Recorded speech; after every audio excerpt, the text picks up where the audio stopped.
Bonjour mes amis, je suis toujours en Espagne, c'est mon dernier jour, je vais rentrer en France après.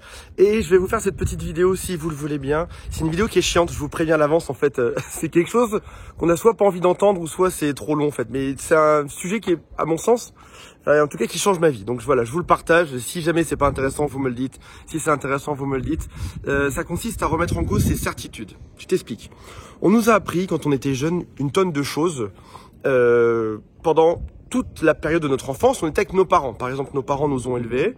Et puis, pendant, je sais pas, 15 ans, 20 ans, 25 ans, on est resté habité chez eux. Et ces conseils-là, on les a appliqués. Puis, dans notre vie, après ça, on continue d'appliquer ces conseils. Mais en fait, on sait plus exactement pourquoi est-ce qu'on applique ça. Un exemple très simple. Pourquoi acheter une maison? Tu sais, tu te dis, oui, en fait, j'achète une maison parce que mes parents en avaient une, ça me rappelle des choses qui sont sympas, j'habitais avec eux là-dedans, puis tout le monde achète une maison, donc il faut acheter une maison.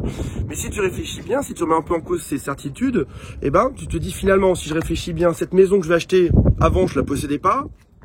Une fois que je serai mort, je la posséderai plus non plus, en fait, parce que ce sera probablement le gouvernement ou l'État qui va en prendre la moitié au moment de mon décès. Donc en fait, j'achète une maison parce que j'ai peur que quand je sois vieux, j'ai pas un toit sur ma tête, parce que il faut posséder une maison, c'est ce que les gens disent, parce que je veux transmettre à mes enfants, puis tu te rends compte en détaillant un peu le tout que finalement, tu te retrouves endetté sur 25 ans pour un machin qui t'appartenait pas avant et qui t'appartiendra pas après.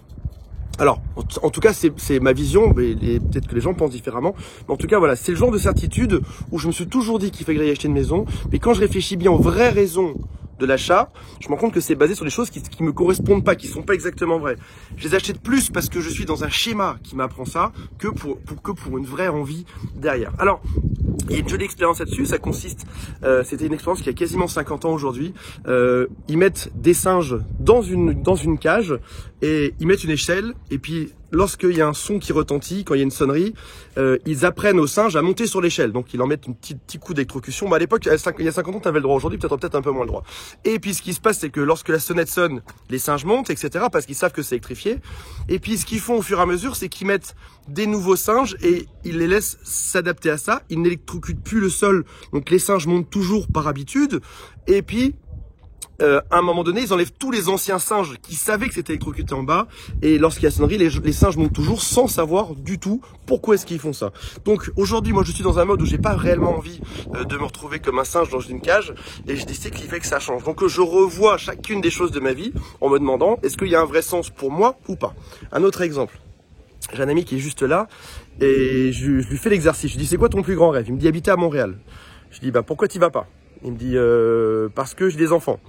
Donc, il y a un truc qui s'appelle les 7 pourquoi, ok? Pourquoi tu y vas pas? Parce que j'ai des enfants. Pourquoi est-ce que tu mettrais pas tes enfants là-bas? Parce qu'ils sont dans leurs études et puis ça va les bouger. Je lui dis, mais pourquoi tu les bougerais pas à la fin de la période scolaire? Il me dit, parce que ils ont leurs amis. Je lui dis, pourquoi est-ce que tu penses que leurs amis vont leur manquer, sachant que si ça se trouve, ils seraient juste ravis d'être là-bas, etc., etc. Et on en arrive sur, au final, pourquoi est-ce que je ne bouge pas à Montréal? Parce que j'ai peur. Alors je vous passe les détails, je vous montre pas qui c'est. Il ne bouge pas à Montréal parce qu'il a peur. C'est-à-dire qu'en fait, tu arrives dans l'équation merdique suivante. J'ai un rêve absolu de faire quelque chose dans ma vie, j'ai le rêve absolu d'aller habiter à Montréal, mais je n'y ai pas parce que j'ai peur. Ça, c'est vraiment merdique comme équation. Et donc, il y a une vraie question à se poser, c'est pourquoi est-ce que j'ai peur et pourquoi ne pas travailler dessus si c'est le machin qui te fait le plus rêver au monde. Et t'as peut-être, toi comme moi, toi t'as peut-être, et moi aussi, on a probablement des choses, des rêves. Et à un moment donné, il est important de venir se poser la question de pourquoi est-ce qu'on fait ça? Pourquoi est-ce qu'on reste dans des situations merdiques? Pourquoi est-ce qu'on va pas voir nos rêves? Et je pense qu'il y a une vraie chose à creuser derrière ça. Il y a un papier à prendre et une feuille à prendre, marqué dessus.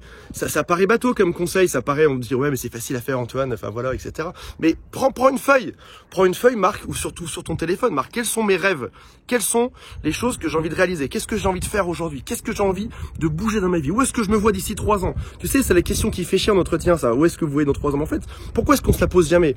On se la pose pour le boulot, mais pour dans notre vie perso, on se la pose pas cette question-là. Où est-ce que je me retrouverai dans 3 ans? Qu'est-ce que je ferai dans ma vie?